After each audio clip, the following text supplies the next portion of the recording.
President Bongbong Marcos, in his fifth State of the Nation address, says that the Ombudsman is close to filing multiple cases against his cousin, former House Speaker Martin Romualdez, insisting he is president not of his family or friends, but of the Filipino people. But several senators let their empty seats do the talking. Most of the Senate minority boycotted the SONA, accusing the administration of political persecution against its allies and critics.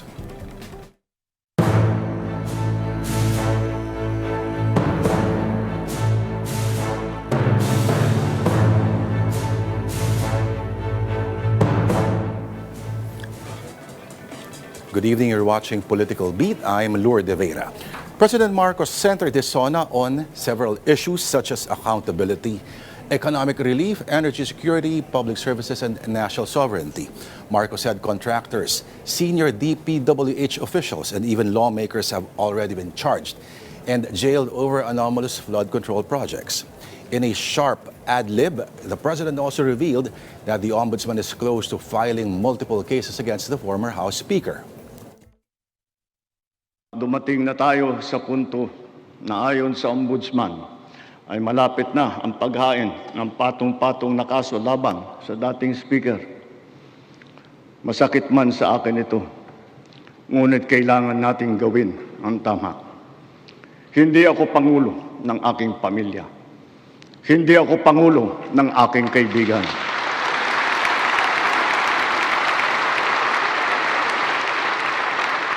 Ako ay Pangulo ng Pilipinas.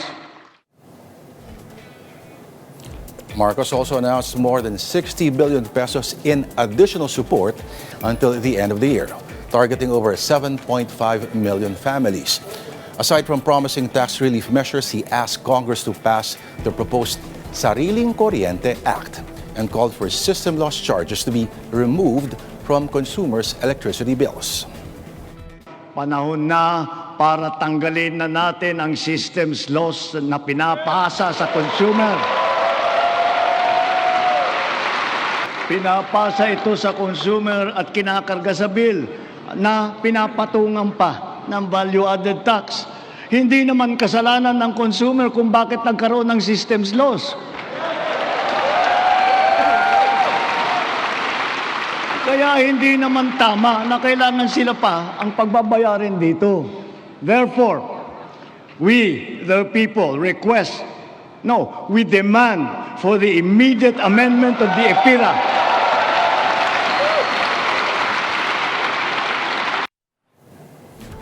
Meanwhile, Marcos unveiled what he called a national treasure, an untapped reserve of 222 billion cubic feet of natural gas in Malampaya.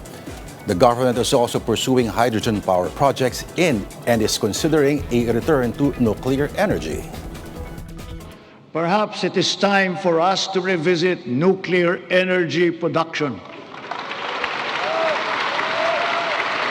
After all, we are already using nuclear energy in the fields of medicine, in agriculture, water filtration, and the upcycling of plastic. We are confident in its capacity to reinforce our energy security and to bring down the cost of electricity in our country. Titiyakin natin ito ay ligtas. Titiyakin din natin may papaliwanag na mabuti sa publiko ang magandang dulot sa atin ng enerhiyang nuklear. In terms of AI readiness programs, Marcos said these have so far reached at least 1.8 million students, parents, teachers, and other individuals. He also announced the development of the PAX Silica Industrial Hub, which he said is expected to create quality jobs and strengthen the country's industrial competitiveness. The PAX Silica Industrial Hub will create an ecosystem that will have AI at its core. It will bring quality jobs to our people, accelerate our industrial competitiveness, and revitalize our economy.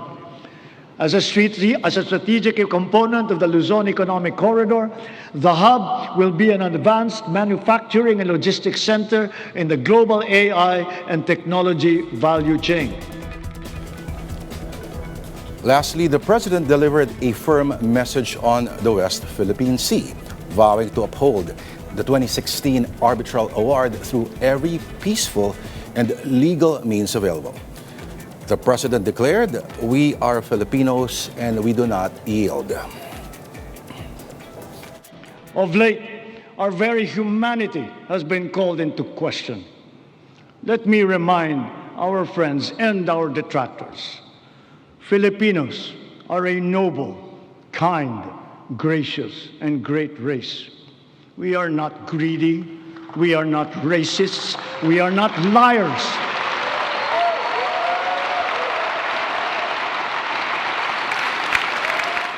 We are respectful and we are dignified.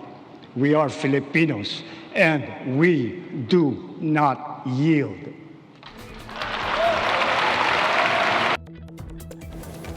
Reactions now pouring in after President Marcos laid out his agenda in his fifth State of the Nation address. Let's go live to mobile journalist Merimon Reyes, who's now at the Batasang Pambansa. Merimon, all right, which parts of the speech are now drawing the strongest reactions from lawmakers? Lord, lahat ng may kinalaman pagdating sa pagpoprotect ng sovereign rights ng bansa sa West Philippine Sea, maging yung tungkol sa Bill Shock at yung sinasabing transmissions laws, yung systems laws na kailangan hindi dapat sinisingil daw sa taong bayan. Ito yung pinaka nakakuha ng reaksyon mula sa mga mambabatas na nakausap natin. And sabi rin sa Congress, maging sa Senado, bibilisan daw nila yung gagawing amendment sa IPIRA law para raw masiguro na hindi na raw sa mga end users or yung consumers ng kuryente ang sisingilin, lalong-lalo na pagdating dito sa tax. And nahatak lang natin panandalian itong si Akbayan Party's representative, Congressman Chel Jokno. Good evening, sir. Welcome to Political Beat. Good evening po. Sir, yung reaction po sa SONA, yung iba po sinasabi sa systems laws, electricity bill shock, your reaction? Well, kung bibigyan ko ng grado ang SONA, yung grade ay incomplete dahil marami pang kulang na kailangan gawin itong administrasyon at dalawang taon nilang kanila. And kung masasabi natin, pero yung pagdating po dun sa systems laws, starting with the Congress when it comes to legislations, are we going to expedite itong marching order ni BBTF? Matagal nang panawagan ng akbayan ito, and we will definitely support any moves to amend the law. At actually, nananawagan na kami kahit na wala pang amendment sa batas na wag nang ipasa sa consumer itong systems laws na ito. So we hope that the companies involved will act even without amendment. Sir, nabanggitin po sa simula yung case build up against the former speaker. How is this going to affect the dynamics, yung relationship between minority and majority members of the Congress? Well, first of all, that should be expected of every leader na kahit kung pinag-usapan ng accountability, walang kulay, walang kapamilya, walang kaalyado. Dapat lahat ay pare-pareho lang ang trato sa pagdating sa batas. And we hope that really becomes the norm na lahat ng may nasa likod ng ganyan mga klaseng korupsyon ay manabot. Okay. Congressman Chel, si Lord po, bakit po incomplete? What would you have wanted to hear? Well, first of all, yung sa issue ng corruption, habang nabanggit ngayon, sa tingin namin ay hinihintay namin ano yung gagawin ng pamahalaan para hindi na maulit. What systemic changes are they going to make or have they made to ensure that this does not happen? Halimbawa, pagdating sa DPWH, ano nga ba yung konkretong gagawin para siguradong transparent ang lahat ng susunod na proyekto? At hindi lang naman doon, pero pati na rin sa iba't ibang mga ahensya ng ating pamahalaan.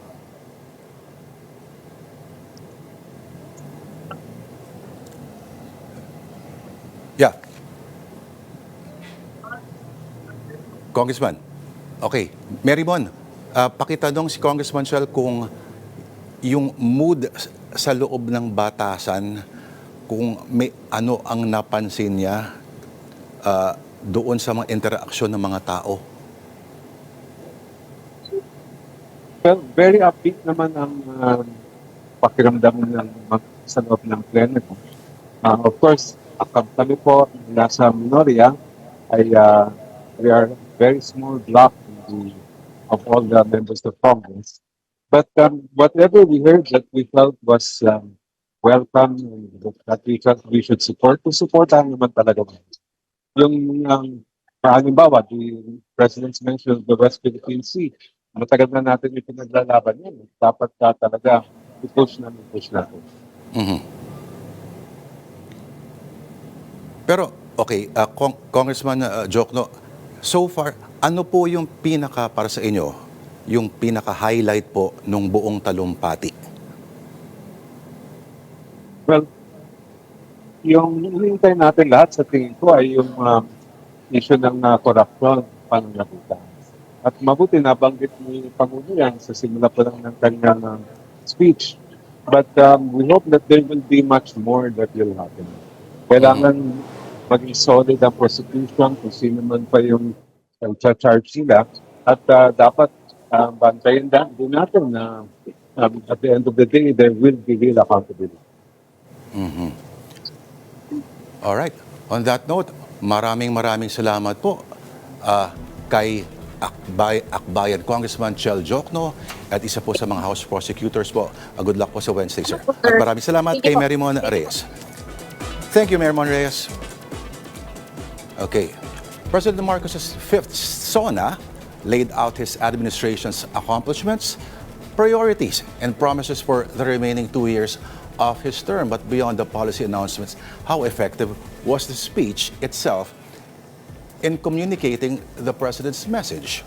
To help us analyze the address from a writing perspective, we are joined by our good friend, Micael De Laraco, former speechwriter of President Benigno Aquino III, and of course, award-winning poet and nakakainis, dalawang lingwahe pa talaga. Bayaw, kamusta ka na? Yeah, long time. Salamat for having me here. Alright. Ang weird ito, matagal na kami magkaibigan ni Micael. Never namin pinag-usapan ang pagsusulat ng speech. Pero, okay, Kael, alam natin na hindi lang isang taong sumusulat nito, no? Sabi nga ni Butch Dalisay, barangay daw ang sumusulat ng isang talumpati. Pero, paano ba ang proseso nito? Kael, pwede mo ba kaming bigyan ng sino ba unang gumagawa ng draft, kanino nang gagaling, etc.? Well, pagtawid pa lang ng Pasko, minsan talaga nagpapalabas na Lord yung comms office yan ng mga memo sa mga department heads, sa mga agencies na magsisimula na tayong mag-craft ng SONA. Tapos pahingi na listahan ng mga achievements ninyo. Actually, unang sinisimulan yung SONA technical report. It's supposed to be an appendix. Galing yan sa mga agencies, very technical, very detailed and data-driven yon. Pero yung crafting itself, pag pumasok na yung information na yon, the entire communications apparatus, uupo na yung mga boss natin dati, sina Sir Manolo, Quezon, Ricky Carandang, I think. Nandito ngayon. Uupo lahat yan, tapos pag-uusapan na, ano yung thematic dito, ano yung titingnan. Kasi hindi siya pwedeng maging isang laundry list lang na ililista mo lang. Even the laundry list, napakahaba niyan, daan-daang pahina yan, pipilian mo siya, and the curation itself yields a certain theme. Ano bang tema? Anong gusto nating iparamdam sa sambayan ng Pilipino? Merong mga punto, no, halimbawa sa mga talumpati ng Pangulo, na minsan, sasabihin na iba, nakakagulat kasi parang, yung hindi, kumbaga, hindi tugma sa karakter, pero patok siya. At minsan makikita ng iba yung kamay nung nagsulat ng talumpati. Malaking bagay yung, of course, si Pinoy ang unang nagbigay ng talumpati in Filipino. Diba? Kael, ano? Ito ba'y napakadaling desisyon lamang nung sinisimulan ninyo or may debate pa ng konti? I remember when I got in, lalo na nung unang-unang SONA, no? Pagpasok, medyo halo-halo pa siya. Medyo may English, may Filipino, and parang back then, syempre, kina-craft pa lang, initial draft. Parang nung napansin namin na marami ng passages na Filipino, parang, diretso yun natin, Filipino na to. Parang ganyan. It will stick out like a sore thumb yung mga English passages, lalo na kung wala siyang driving logic, no? Tapos, nung nagsimula yung unang SONA na Filipino yung pagkakasulat, succeeding SONAs, syempre ano na yon, challenge na yun talaga. There will be passages from time to time, lalo na yung mga directed sa diplomatic corps, na ini-English talaga siya, pero very short passages at lagi may karugtong na Filipino. Kanina dun sa SONA, nung pinapanood ko siya, no, for example, may logic nung si Pangulo Marcos nagsalita ng Ingles tungkol sa tax cuts. Kasi very middle class na idea yan, ano? Very middle class yung tuon nung mensahe. Minsan, yung meron siyang tungkol sa digitization ng disaster, parang iniisip ko, ano ba yung logic, ba't in English pa to? Sa bandang dulo, of course, yung peroration, kung tawagin yan, yung when you're wrapping up the speech, no? Sa bandang dulo, merong mga English parts talaga na sinulat siya, and you know it was directed toward the diplomatic corps kasi nga tungkol sa ASEAN, sa international cooperation, at kinabig na lang niya papa-Filipino nung irarap up na yung buong talumpati. Meron akong stupidong tanong, ano? Kailangan ba No. para magkaroon ka ng magandang talumpati, magaling magsulat? Ang nagsusulat o yung nagsasalita mismo? Siguro, pareho siguro? Sa tingin ko yung team na nagsusulat ng talumpati, and this was by design back then nung grupo namin, ano, na mga writers talaga, as in people with literary background. At sinadya yun, knowing na meron ka isang bata-batalyon yung burokrata at teknokratang napakatatalino sa gobyerno. The task is to find the human spirit behind all of these reams of data and to thread them together into something na tatalab sa dibdib ng nakikinig sa'yo. Yung nagsasalita mismo, I think, bahagi din ng hinihiling natin sa kahit anong pinuno, yung malinaw mag-isip, malinaw magsalita, at kaya magsalita sa isang paraang nakakapukaw ng damdamin. Maraming mga taong ganyan at in varying degrees, yung mga naging pangulo natin, magmula nung nahuso on television, makikita naman natin how good of a rhetorician our past presidents were, ano. But from my own experience, ang malinaw sa akin, si Pangulong Aquino, siya yun. Yung sinasabi niya, hindi taliwas dun sa nasa papel. And sa totoo lang, no, nung sinusulat namin siya, a lot of the time, dinidikta niya, nagre-riff siya ng nagre-riff. And yun nahalos yun, tatranscribe lang namin. Wala naman transcriber noon. Naka-type kami, sobrang bilis. And then much of the time, yung trabaho, linisin, i-structure, i-extend yung mga malalakas na ideas or putulin yung mga idea na hindi na dapat kasama sa talumpati. Bottom line, kung tatanungin parang dapat ba mahusay magsulat? I think ang simple sagot, dapat mahusay mag-communicate. Dapat malinaw mag-isip, malinaw magsalita. Ang mga hirit gaya nung Eddie Wow. Parang yun, marami nagulat doon at you can't help but smile at may presidente na ito ba ay may tinatarget na audience or wag mo sabihin adlib lang to, Mikael ko. Hindi, parang yung nung isang taon, nakarang taon, 'di ba? Merong mahihiya naman kayo kay Pangulong Aquino, dati merong Eddie Wow. Etong mga to, tinatarget ba niya yung audience? Oo. Yung buong talumpati is basically an exercise in targeting the nation as a whole. Ano ba yung sentimentong tatawid sa bawat Pilipino? Ano yung commonality ng sentimiento natin? At ano yung sentimiento mismo nung nagsasalita na kahanay ng sentimiento ng taong bayan? At back then, we remember all of these issues na lumalabas at very Eddie Wow yung pakiramdam ng Pangulo noon. And hindi ko na maalala mismo eksakto kung lumabas yun sa bibig namin o kami mismo yung nag-encapsulate ng emosyon niya, no? Pero malinaw sa amin kung anong nasa dibdib ng Pangulo habang nagbibigay siya ng sa mga talumpati niya noon. Malinaw sa amin na napaka-Eddie Wow ng pakiramdam ni Pangulong Aquino ng mga panahon. I think yung damdamin niya ay may isang medyo kalaban siya sa oposisyon na I think this was in response yata sa isang hirit. Pero interesting yun. Hindi naman siya tumutol doon sa Eddie Wow. Hindi, kasi Hindi. bottom line, Lord, The principal is always the head speechwriter for himself, and everyone Correct. else is basically mga staff, glorified typists, if you may, no?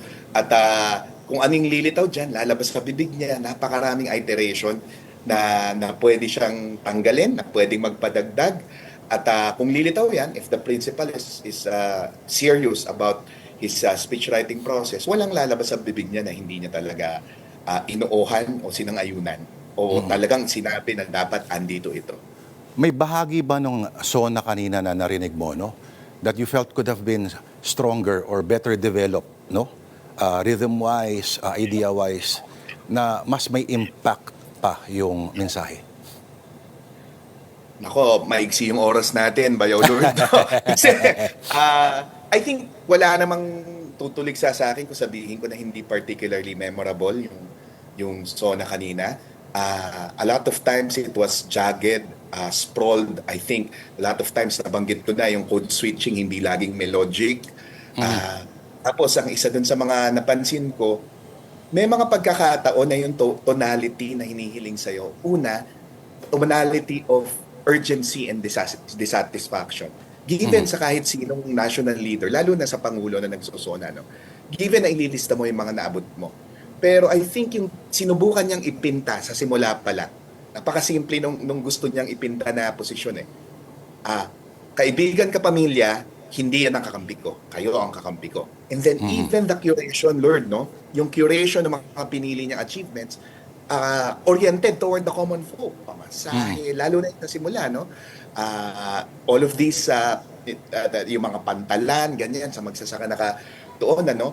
But, gets, merong mga achievements, but you would have wanted, or if the intent was to position oneself as on the side of the people, you would have wanted a tonality of some more dissatisfaction and urgency.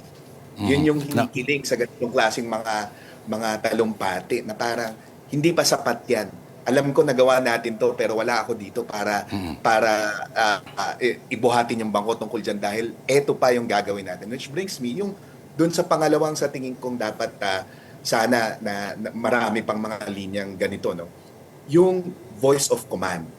A lot of times, yung mga sinabi niya, hindi atas kung mapapansin nyo. Wala akong narinig na tumatak sa akin na gawin mo to, gawin mo yan, gawin mo yon. It was, yung mga pinakamalakas na applause line kanina was really legislative. No? So medyo ipinataw niya ng konti sa legislatura. Kanina nga nagkukwentuhan kami ng isa pang bayaw natin, si Lord, no?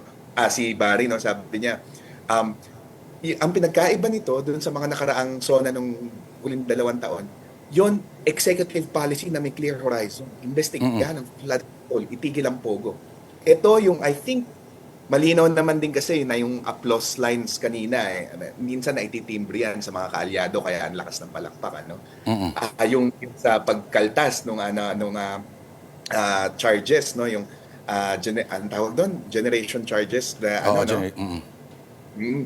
Tapos, para sa akin, ano yun? Kailangan ng IPIRA para ilusot yun. At kung kailangan ng IPIRA para ilusot yun, ibig sabihin, amendments sa IPIRA, ibig sabihin, hindi yun atas. He can tone it however strong he wants, but really, it is a legislative function. And yung clear horizon noon, kailan mangyayari yun? Hindi siya para bukas gawin nyo to. Isa siyang pakiusap na strongly worded. Sabi nila, Kael, pwede raw na magbasa ka ng phone book, basta tama yung tono mo, yung iparamdam lang yung tono na parang you're in command. The tone is all, sabi nila. No? Agree ka ba rito? At yung strategy doon sa talumpati kanina, na nagsimula siya sa what should have been the highlight, ano? Parang naging anticlimactic daw. Agree ka ba rito, Kael? Anticlimactic, I think by design siya. Pare, alam mo, ang pinakamalinaw sa akin, pag nilagay mo yung isang bagay sa simula, na gano'n, alam mong inaabangan ng mga tao kung anong sasabihin mo sa tungkol sa bagay na yun, ginet out of the way niya. That was designed to get it out of the way quickly. And why do you do that? Because aware ka rin na wala kang bago at substantive na sasabihin tungkol dun sa bagay na yun. And I think he got it out of the way para yung attention ng tao dire-diretso na. Imagine kung pwede niyang sabihin ang isang bagay tulad na mas matindi at mas revelatory tungkol doon. Di ba, iba-back pocket mo yon, ilalagay mo sa bandang gitna o dulo para andun yung crescendo nung talumpati. Hindi niya ginawa yon. Tungkol sa tono naman ng pananalita, Lord, ako, sa tingin ko sa maraming anyo ng pahanitikan na tayo naman, steep naman tayo dyan pareho, no? Totoo yun, phone book lang, maaaring magbago yun, makapuko ka ng damdamin ng tao. Pero ang SONA, bukod sa isa siyang I would consider it an artifact, a piece of literature, pero it's so much more than that because it speaks so directly to the national psyche. At sinusubaybayan yan ng sambayanan at hindi papasa ang phone book na reading, hindi papasa ang lottery list. Right as we speak, I am sure it is being fact-checked by so many people. Like kanina, pinapakinggan ko ang daming achievements tungkol sa education, TVET, mga presidential scholarships. Pero sigurado ko na yung edukasyon, sektor ng edukasyon, malinaw sa kanila na parang binato lang sa hangin yung idea na naglabas ng mga EDCOM report na nasa gitna tayo ng isang education crisis. Nasaan yung urgency and dissatisfaction and yung feeling na may malaking problemang dapat ayusin ito. So itong mga bagay na to, it won't fly, man. It won't fly kung ililista mo lang siya at babasahin mo kahit gaano pa kamaramdamin yung pagkakabasa mo. Kailangan may laman. Alright, ako, tama ka nga, kulang nga oras natin. Maraming salamat, kita-kita sa Huwebes, Micael de Lara ko, dati pong speechwriter ng Pangulong Benigno Aquino III at syempre, award-winning ng Makata. Maraming salamat, Kael. More developments ahead on Political Beat. Please stick around.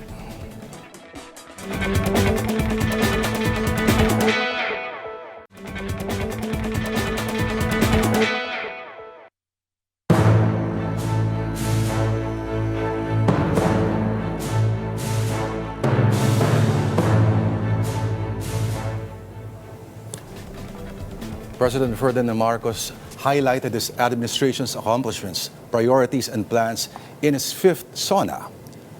If there's one thing that we should be taking away from the speech, measuring up against public expectations, what were the strongest points and what we're missing? Join us now as former Press Secretary Ricky Carandang, and of course, kinakabahan ako. Welcome to the show, Sir Ricky. Lord, thank you for having me. It's a pleasure to finally guest on your show. Alright, kasi pag nagkikita tayo, usually ibang context at may hawak tayong Alak. sasabihin ko dapat whiskey glass. Okay. But the glass always half full kasi laging naiinom. Alright, yung task of preparing the SONA falls directly under the Presidential Communications, lagi ako na ano rito. Yeah, no? mahaba kasi. Yeah. PCD-SPO. Communication Strategic Planning and Development Office. I don't know why they called it that, but anyway. But we it's thank the you. strategy group. It's a strategy group. Yes. Okay. So, how long is the preparation usually for a SONA? Sabi ni Kael kanina, para December pa lang daw you make notes na. Yes, it takes many months because the SONA, the expectation of the public of the SONA and most presidents will sort of use it as sinabi nga ni Kael, it's a laundry list of things I've done for you this last year. And in a way, presidents are hostage to that because that becomes the expectation. And so, hindi mo maiwasan na mahaba yan kasi gusto nilang ilabas lahat ng nagawa nila para sa taong bayan. And that's probably, for them, the best opportunity to do that. So, I don't fault President Marcos or any other president who has used it as a laundry list. However, as a strategist, I think that the SONA is the most watched speech that the president will give in a given year. And there are opportunities there to do more than just laundry list. Kasi the truth is, how many of us who did not have to study it listen to the whole thing? We probably listen to the first 20, 30 minutes. And that's the main takeaway that most people will have. So it takes months. And the impact, I think, is going to be felt. We'll know what the impact is in the first 20, 30 minutes. As your experience both as communications secretary, at the same time, you came from media, no? When do you put your broadcaster's hat? At when do you put your strategist hat ba? Pag planning the speech? Well, first of all, it really is, in our case, under President Aquino, it was a reflection of what he wanted. We were free to give him advice. We could say, I could put on my strategist hat, I could put on my media hat, and I could say, this is how I think it should go. And he will listen to that or he won't. But then in the end, it's what he wants to say. But if it were up to me, I would look at it with both the strategist hat and the media hat. Number one, like I said, it's the first and maybe the best opportunity you have all week, all year, to be able to say something to the vast majority of the Filipino people. And attention spans are not, no one's going to listen to the whole hour. Diba? Siguro the most 15-20 minutes. So you need to get the whole point across in the most forceful way in the first 15 to 20 minutes. And I think the president tried to do that this afternoon. Alam niya kasi, kita mo yung survey, no? What are people expecting? They're expecting some report on the progress of the anti-corruption flood control. They're expecting, kasi pag tinignan mo yung concerns ng taong bayan, number one was corruption, number two was inflation.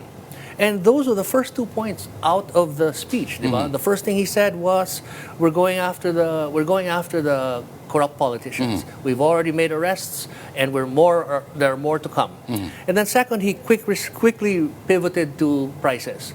Using the Iran war as a peg, he started talking about what we're doing to help people cope with a higher cost of living. So parang they were trying to address the points raised in the surveys. And I think they touched on that.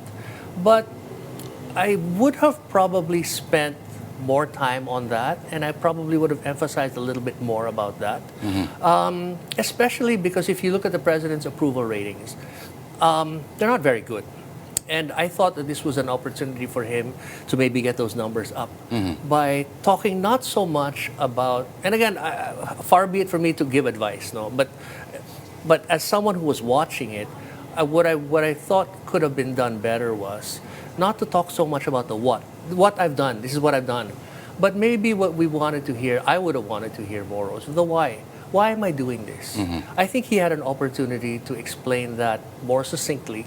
Meron naman eh, di ba? But if he had explained that in the first 15-20 minutes more succinctly, made a case, maybe even helped make the case for why he was doing it, I think that would have been much more impactful in terms of the numbers. Again, going back to it from a political strategy point of view, mababa yung approval niya ngayon, di ba? So, pwede ba natin paangatin yan in a way by explaining why I'm doing what I'm doing.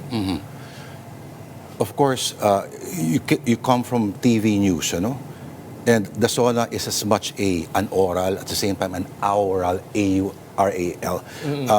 Of course, there's television editing and broadcasting techniques and methods to consider.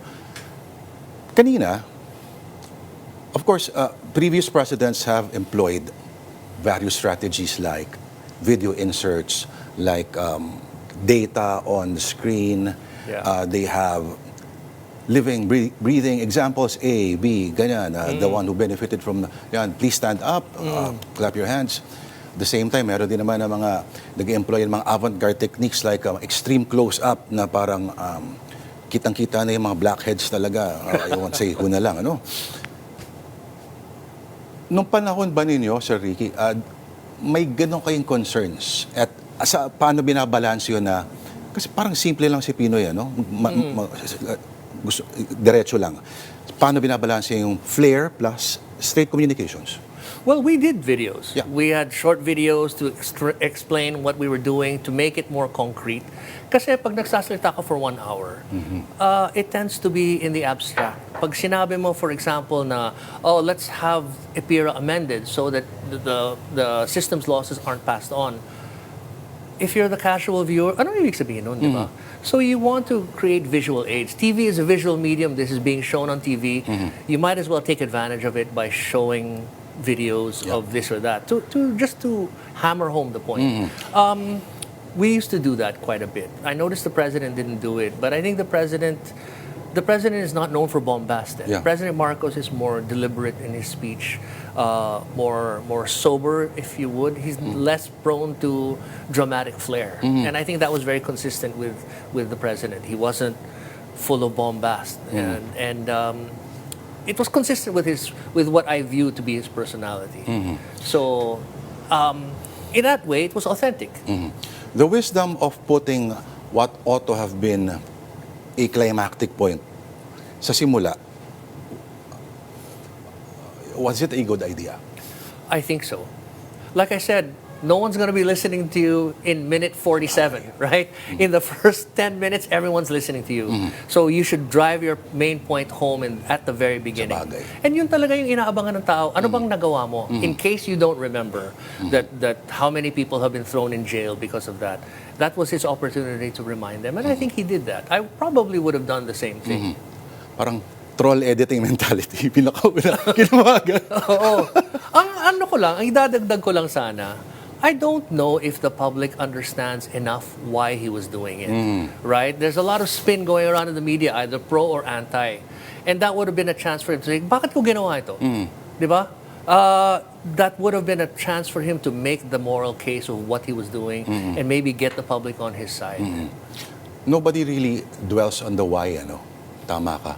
Pero, okay, former Press Secretary Ricky Carandang, of course, we're talking to him, but will be joining us again later. At kasama niya mamaya ang isang ekonomista. Pag-usapan natin from an economics point of view. Let's stick around, more developments ahead here on Political Beat.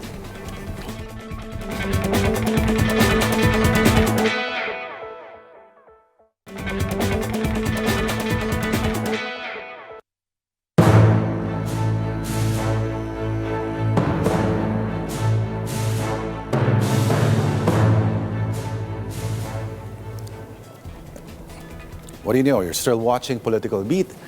Economy, jobs, and the cost of living were among the key themes of President Marcos's fifth State of the Nation address.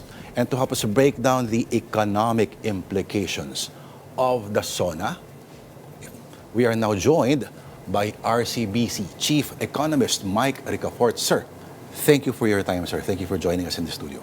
Thank you so much for having me, All right. Sir Lord. Palagi ninyong sinasabing reforms ang isa sa mga kailangan para pumasok ang investors.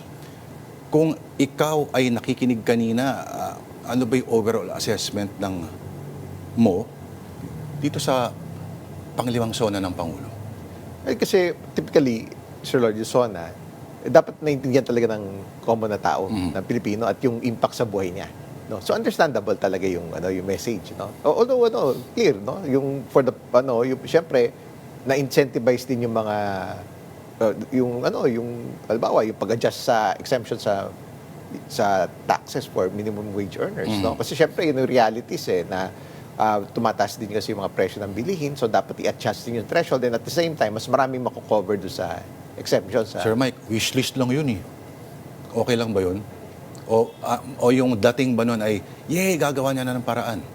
Well, kasi ngayon, it's part of the relief din, no? Na may mga tao makarelate.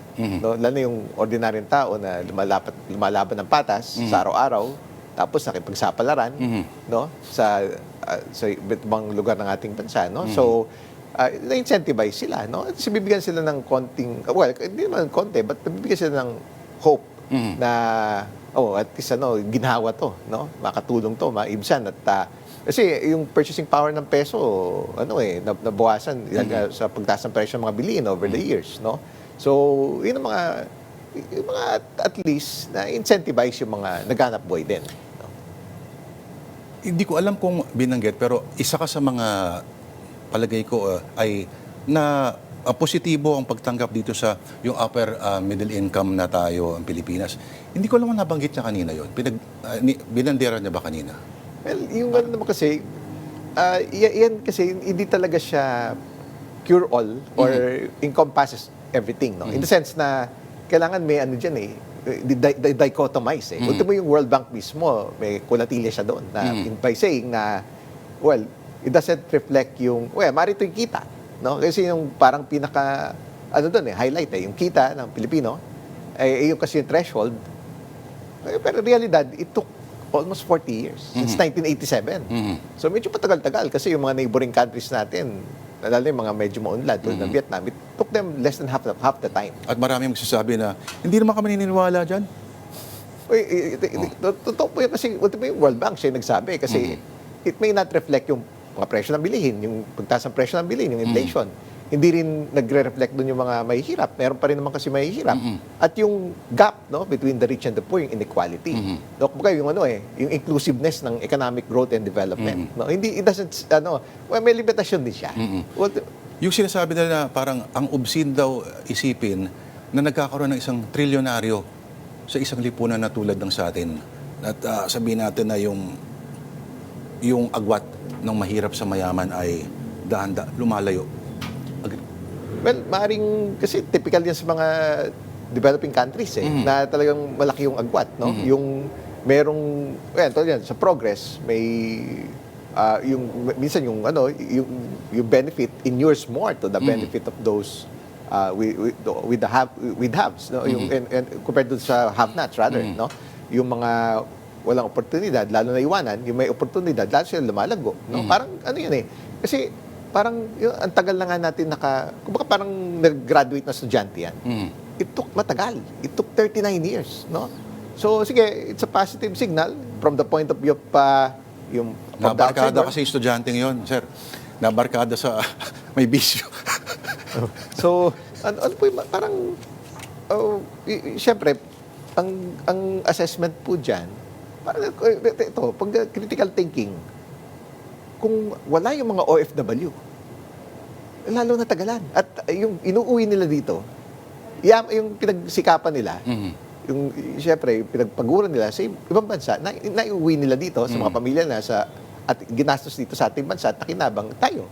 Kumbaga parang sinasabi doon, nandun yung oportunidad sa labas na, minsan gano'n dapat andito yon. So, pero at least may optionality sila, pero kasama talaga sa realidad yon. Kasi otherwise, yun ang naging chance nila na umunlad at guminhawa yung buhay, pagsapalaran. So, yun, OFW, $40 billion per year. At bukod doon, may naka-overtake na dyan, yung BPO revenues. This year, magiging $42 billion. Last year, $40 billion. At ang employment ng BPO, 2 million employees. Ito, balik na tayo, 2004, that was like 21 years ago. 100,000 employees lang. Ngayon, 2 million. Pero sabi maglilipatan daw, totoo ba to? Sa Yung mga BPOs, sa India daw. May ganong ulat pero kung magsistay naman yan, ay malaking bagay. Pero ang employment ba dyan, sapat na, no? Ganon ba siya kapermanente? At marami komunikasyon doon sa employment statistics na binanggit kanina. Kasi karamihan doon ay, sabihin natin, ang sukatan, Sir Mike, ay hindi naman daw talagang very sound. Kasi magtrabaho lang sa oras, kinukonsider empleyado na. Ewan ko kung gano'n katotoo to. At ang pananaw ninyo. Pero pagbalik po natin mga kapatid, after this break, former Press Secretary Ricky Carandang will be joining in this conversation with RCBC Chief Economist Mike Ricafort. Stay tuned here in Political Beat.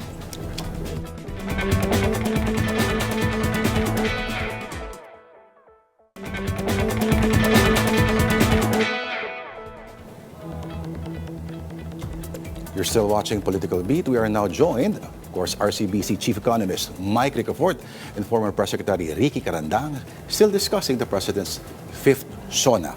Okay, Sir Mike, ang mga bangko, anong pinapainggan pag sa SONA ganyan? Usually, generally, tulad ko, for many years, iba-ibang administrasyon. So, well, ano naman siyempre, me as an economist, so talagang nitignan ko yung, kasi performance-wise. No? So, yung paano nag-fare yung ekonomiya natin, at lalo na ngayon, yung mga oportunidad. Meron bang presidente na nagsabi ng totoo? Yung sa totoong lagay ng ekonomiya? Siguro naman. Kasi, lahat sila kasi sabihin nila, may konting challenge, pero... Si Ricky, paano kaya to? Well, I remember yung kay Erap when he made his first speech. Ay, oo. Sabi niya, Pangkarote tayo. That was an exaggeration. I think President Ramos economically was one of the best presidents in terms of economic policy. He left a growing economy with lots of investment. He opened up telecommunications, and he took on the elites to do Yeah. that.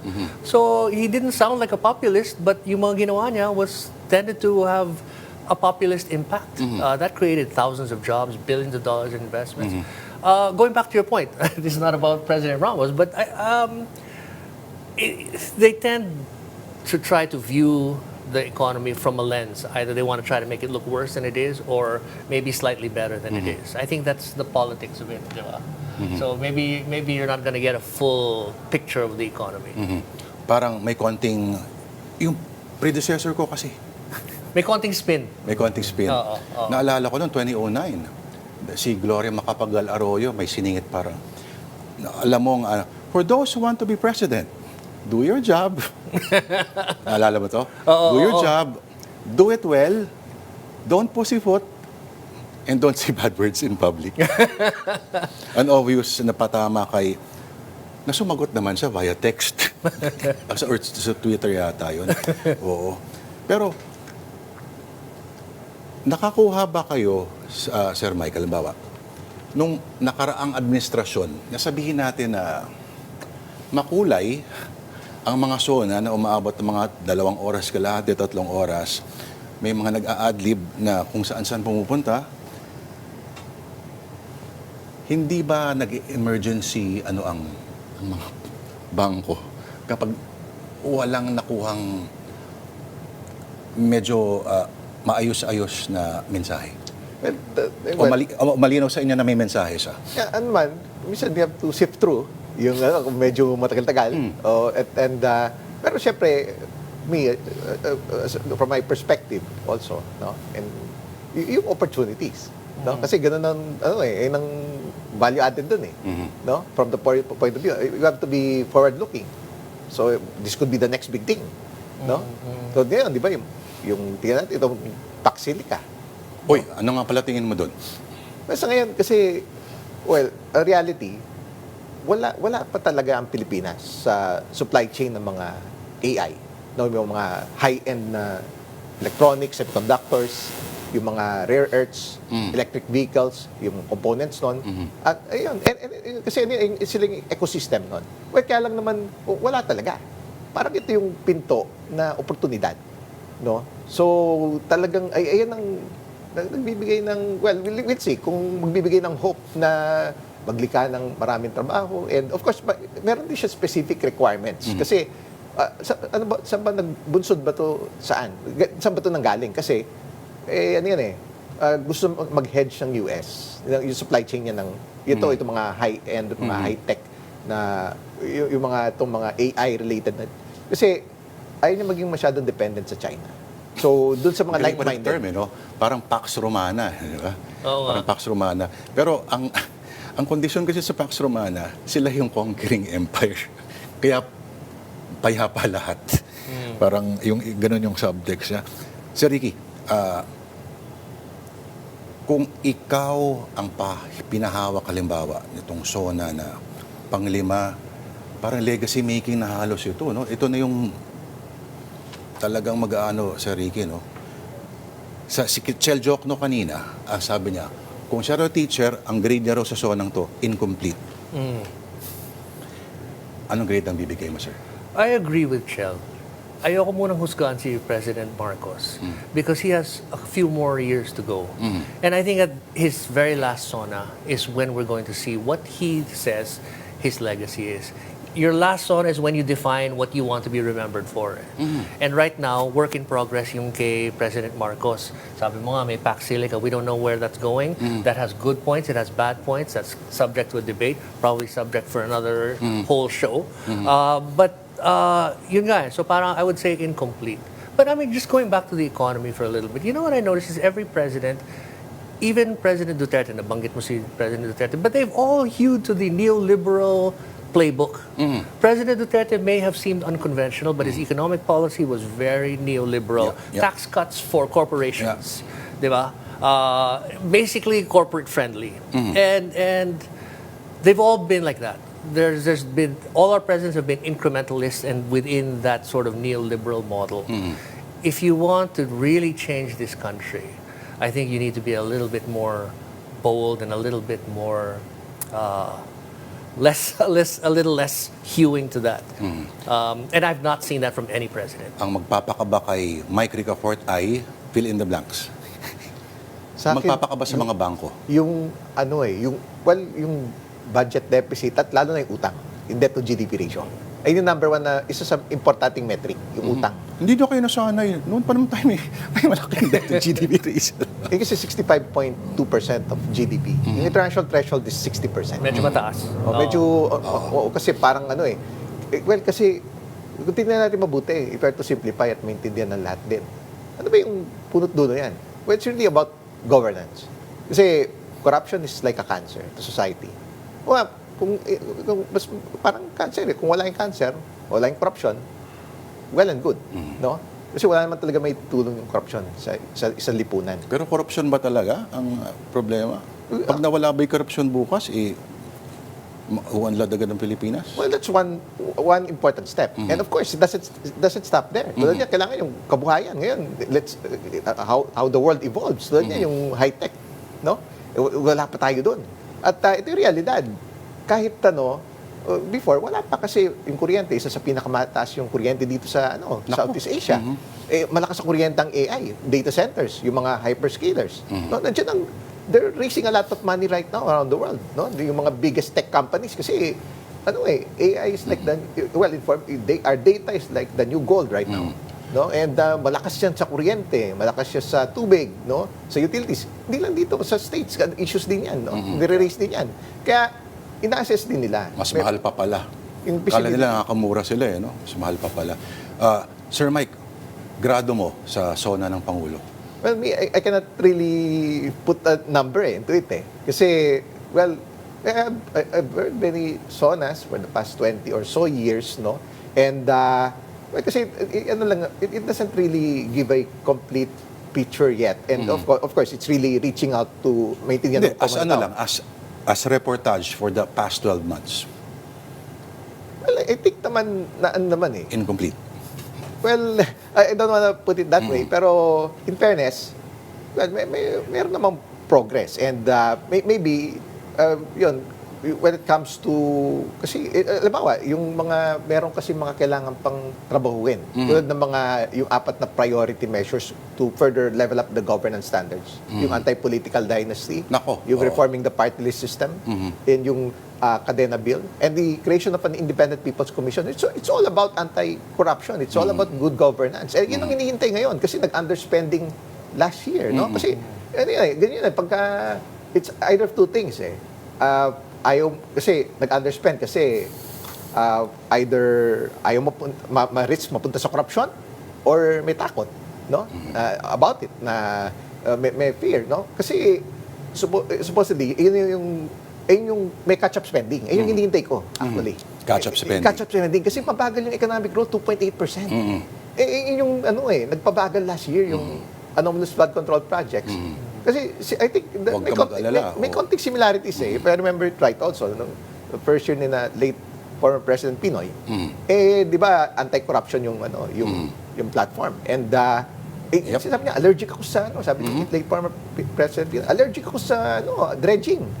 So similar sa flood control. Kasi paano naman ma-audit yung ilalim ng river. And parang learning from the lessons also do sa late former President Cory Aquino. So, next year, iba na yung next year, ibang usapan na to. Pero, thank you very much, Sir Ricky Carandang at Mike Ricafort. Pang-ending natin, may babasahin akong pinakahuling paragraph ng huling SONA ng Pangulong Duterte, if you don't mind. Talaga inspiring ito Pati ako nagmamadali na. Inaihi na ako kanina pa. It's a natural human biology, so what's the big deal? Bakit kaya magpakpak kung paihi na ako? Sa bagay, alam ko rin nahiya kayo magtindig. Puno ang pila nito pagdating sa CR mamaya. Yun ang huling paragraph ng kanyang SONA. Pero I have full confidence that the Filipino spirit will persevere and triumph together. Let us rise as a nation. Pero I think Yeah, he was being uplifting, and I Yeah. think that's better than telling everybody you need to go to the John, right?